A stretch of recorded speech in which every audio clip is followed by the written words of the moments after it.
নমস্কার বন্ধুরা, আজ আমি চলে এসেছি আরেকটা রেসিপি নিয়ে। আজকে আমি বানাবো এই যে বিলেতি আমড়া। দেখতে পাচ্ছ তো, দু টুকরো করে কেটে নিয়েছি। এর কিন্তু চোকলাটা মানে ছাড়ানো হয় না, এটার আমি ডাল বানাবো।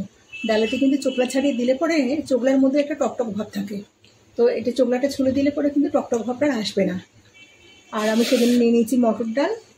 মটর ডালটাকে ধুয়ে আমি 10 মিনিট ভিজিয়ে রেখেছিলাম। তা কুকার নিয়েছি। দেখো বন্ধুরা, কালকে আলু সেদ্ধ করেছি কুকারটায়, একদম সাদা ঝকঝকে কুকারটা কেমন কালো হয়ে গেছে। তো ডালটা দিয়ে দিচ্ছি, আর লবণ আর একটু কাঁচা তেল দিয়ে আমি 3 থেকে 4টে সিটি দিয়ে সেদ্ধ করে নেবো ডালটাকে। ডালটা সেদ্ধ হয়ে গেছে, আর ডালটায় 4টে সিটি লেগেছে। এবার টক ডাল যেহেতু করবো, টক ডাল কিন্তু একটু পাতলা হয়, আর মটর ডাল খুব ভারী হয়ে যায়, তাই এর মধ্যে কিছুটা জল দিলাম। এখনই জল দেবো, পরে কিন্তু জল দেবো না।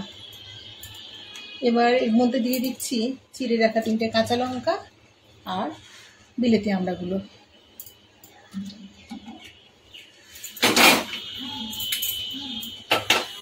ফোটার জন্য অপেক্ষা করব। ডালটা ভালো মতো ফুটতে শুরু করেছে, এখন এর মধ্যে দিয়ে দেবো হলুদ। অল্প করে দিলাম, আমাকে একটু ঘেটে দেখি। একটুখানি কিন্তু কালার কেটে যায়, সামান্য আর 1 চিমটে দেবো।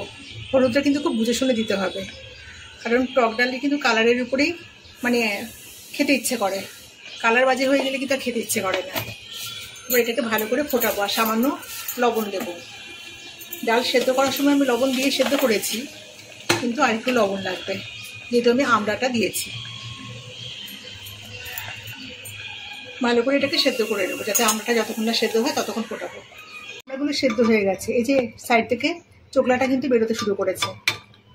এখন আমি এটাকে নামিয়ে নেব। কড়াইতে সর্ষের তেল দিয়ে দিয়েছি, তেলও গরম হয়ে গেছে। এবার ডালটাকে সম্বার দেবো, সেজন্য একটা শুকনো লঙ্কাকে ফাটিয়ে নিয়েছি, কালো জিরে আর সর্ষে। টক ডালে এই সম্বারটাই দিতে হয়। ভালো করে ভাজবো। সম্বার যত ভালো সুন্দর করে ভাজা হবে তত কিন্তু স্বাদ ভালো হবে। অল্প করে প্রথমে দেবো, বেশি দেবো না।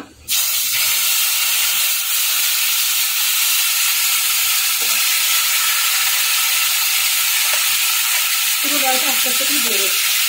পুরো ডালটাকেই দিয়ে দিয়েছি। এখন এর মধ্যে দিয়ে দেবো একটু চিনি।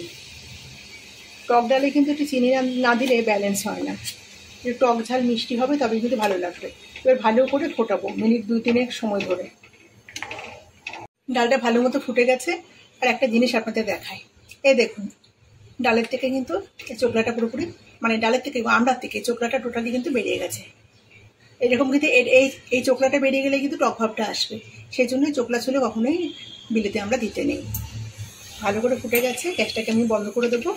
দেখুন বন্ধুরা, কি সুন্দর একটা কালার হয়েছে ডালটা। একটু আলু ভাজা হলে কিন্তু এই ডালের সাথে আর কিচ্ছু লাগবে না, একটা আমাদের এমনি খাওয়া হয়ে যাবে। যারা আপনারা বিলেতে আমরা ডাল খান না, তারা এইভাবে একবার রান্না করে খেয়ে দেখবেন, দুর্দান্ত লাগে খেতে। তো রেসিপিটা কেমন লাগলো অবশ্যই কমেন্টে জানাবেন। রেসিপিটা ভালো লেগে থাকলে একটা লাইক দেবেন। যে সমস্ত নতুন বন্ধুরা আমার চ্যানেলটাকে সাবস্ক্রাইব করেন, তারা অবশ্যই চ্যানেলটাকে সাবস্ক্রাইব করে আমার পাশে থাকবেন।